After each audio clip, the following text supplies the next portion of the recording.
అనుభవిస్తూ కూడా తన గరిమను ఢిల్లీ ప్రజల ఆత్మగౌరవాన్ని కాపాడిన వ్యక్తి, ప్రజల యొక్క హక్కుల కోసం అనేక రకాల హక్కుల కోసం పోరాట చేసినటువంటి వ్యక్తి ఢిల్లీ ముఖ్యమంత్రి గారు గౌరవనీయులు శ్రీ అరవింద్ కేజ్రీవాల్ గారు వారి సందేశం ఇవ్వాలని కోరుతున్నాం.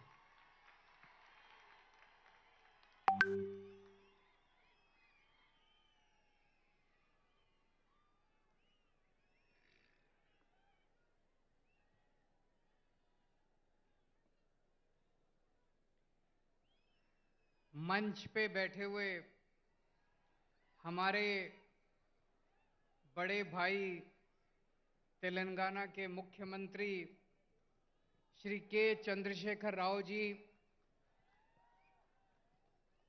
मंच पे बैठे हुए पंजाब के मुख्यमंत्री भगवंत सिंह मान साहब, उत्तर प्रदेश के बेहद लोकप्रिय नेता और पूर्व मुख्यमंत्री श्री अखिलेश यादव जी, सीपीआई के जनरल सेक्रेटरी डी राजा साहब, मंच पे बैठे हुए अन्य सभी गणमान्य लोग और यहाँ पे इतनी भारी संख्या में आए हुए मेरे सभी प्यारे बहनों, भाइयों, माताओं, बुजुर्गों, बच्चों, आप सब लोगों को मेरा नमस्कार, सबको मेरा प्रणाम। सबसे पहले राव साहब को मैं बहुत बहुत शुक्रिया अदा करना चाहता हूं। आज मुझे तेलंगाना बुलाने के लिए उन्होंने आज दो बहुत महत्वपूर्ण कार्यक्रमों में हमें शामिल होने का मौका दिया और उसके बाद आप लोगों से बातचीत करने का मौका दिया। मुझे नहीं पता आप लोगों को पता है कि नहीं पता कि आपके मुख्यमंत्री ने आज एक बहुत शानदार कार्यक्रम शुरू किया है। आपकी सब लोगों की आंखों का चेकअप कराया जाएगा। तेलंगाना में 4 करोड़ लोग रहते हैं, 4 करोड़ लोग।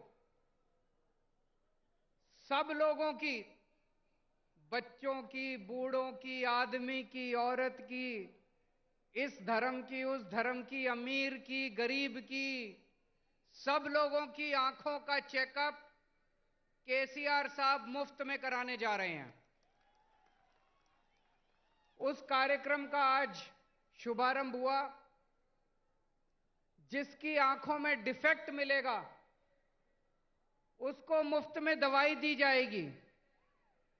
जिसे चश्मे की जरूरत होगी उसे मुफ्त में चश्मा दिया जाएगा और अगर किसी की आंखों में ऑपरेशन करने की जरूरत होगी तो उसका मुफ्त में ऑपरेशन किया जाएगा। शानदार प्रोग्राम है कि नहीं है? आज हम लोग यहां से सीख के जा रहे हैं। मैंने और हम सभी लोगों ने ये सारा कार्यक्रम देखा, इनके डॉक्टर से मिले, इनके ऑफिसर से मिले, जितने शानदार तरीके से उसका आयोजन किया जा रहा है, प्लानिंग की गई है, बहुत शानदार है।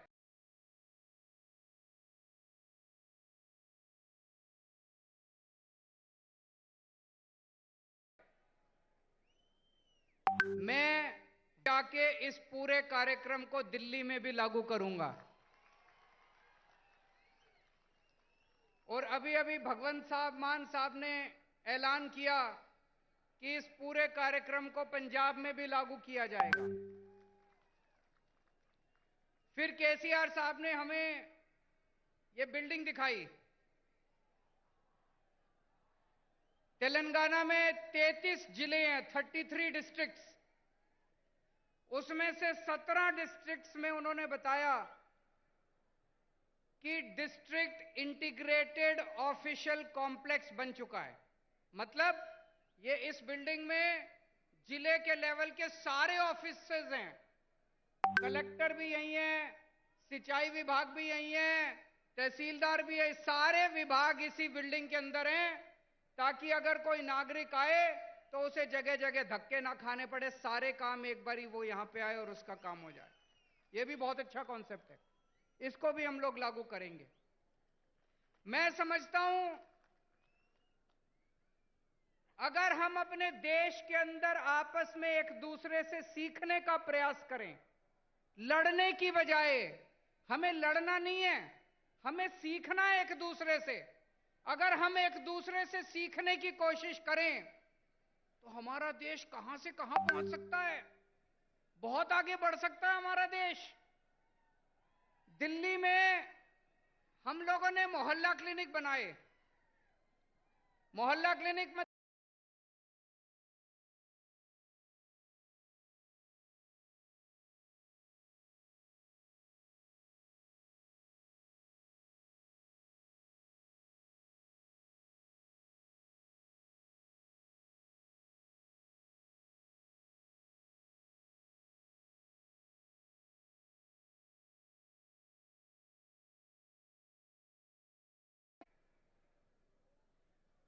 आपके मुख्यमंत्री केसीआर साहब हमारे मोहल्ला क्लिनिक देखने के लिए दिल्ली आए। मुझे बहुत अच्छा लगा कि एक मुख्यमंत्री, तेलंगाना के मुख्यमंत्री,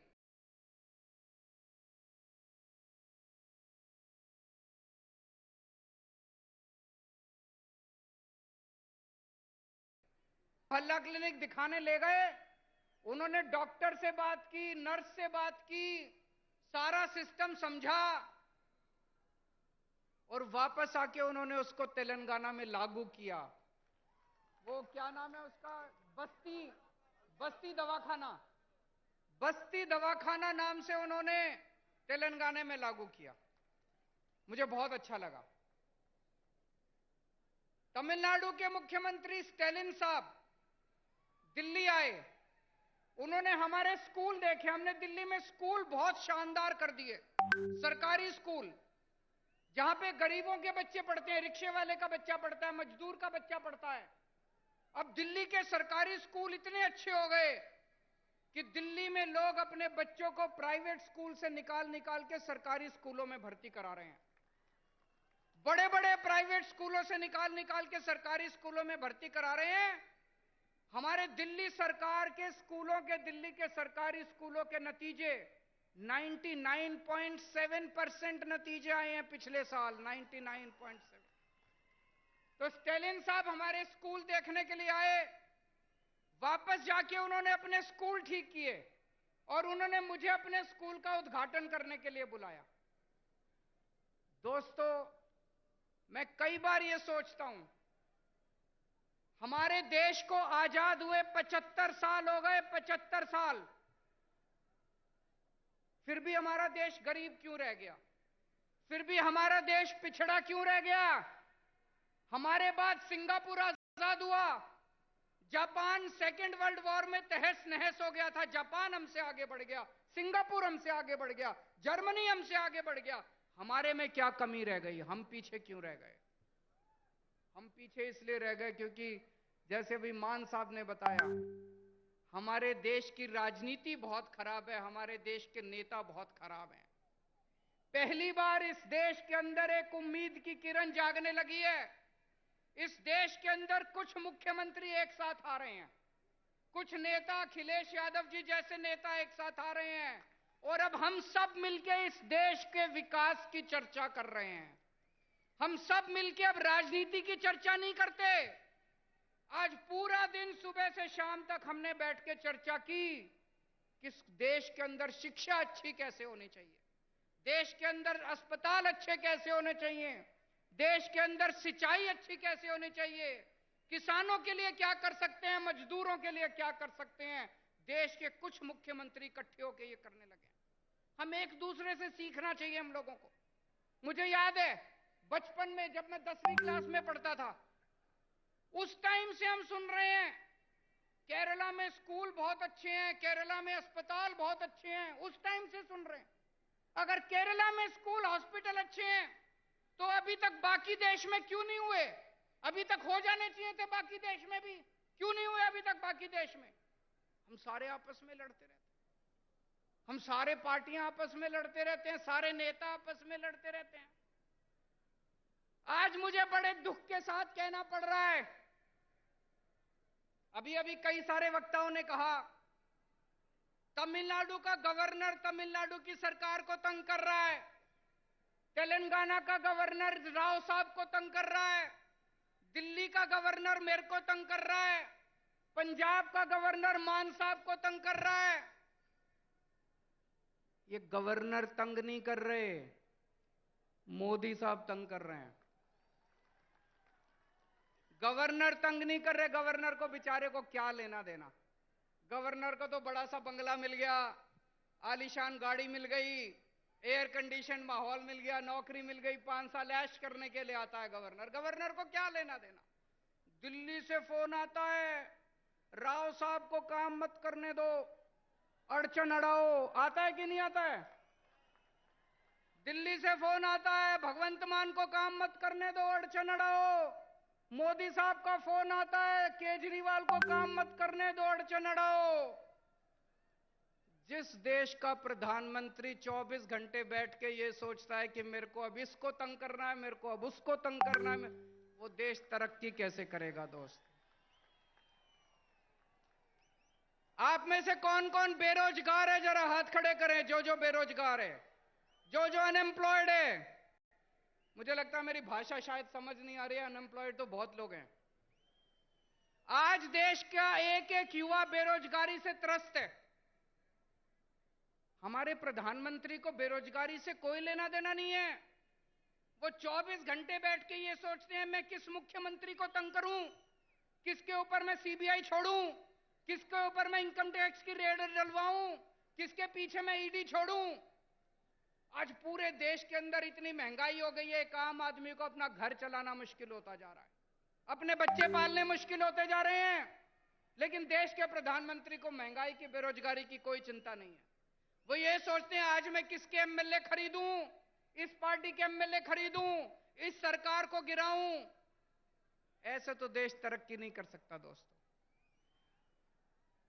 2014 में आप लोगों ने बड़ी, पूरे देश के लोगों ने बड़ी उम्मीद के साथ इन लोगों को भारी बहुमत दिया था, और एक एक बार नहीं, 2-2 बार आप लोगों ने इनको बहुमत देके जिताया। लेकिन अब देश बदलाव मांग रहा है। लोगों को पता चल गया कि ये लोग देश बदलने के लिए नहीं आए, ये केवल और केवल देश बर्बाद करने के लिए आए हैं। 2024 का चुनाव आपके लिए एक मौका है। अब 10 साल हो गए, और कितना इंतजार करेंगे? 2024 के अंदर सारे देश को मिलके इनको उखाड़ फेंकना है, और ऐसी सरकार लेके आनी है जो देश के बारे में सोचे, बेरोजगारी के बारे में सोचे, महंगाई के बारे में सोचे, आपके बच्चों की शिक्षा के बारे में सोचे, आपके परिवार का इलाज कराने के बारे में सोचे, देश की तरक्की करने के लिए सोचे, ना कि लोगों से बदला लेने के लिए सोचे। दोस्तों बहुत बहुत शुक्रिया। ఇప్పుడు మన గౌరవ ముఖ్యమంత్రి వర్యులు మరియు బారాస అధ్యక్షులు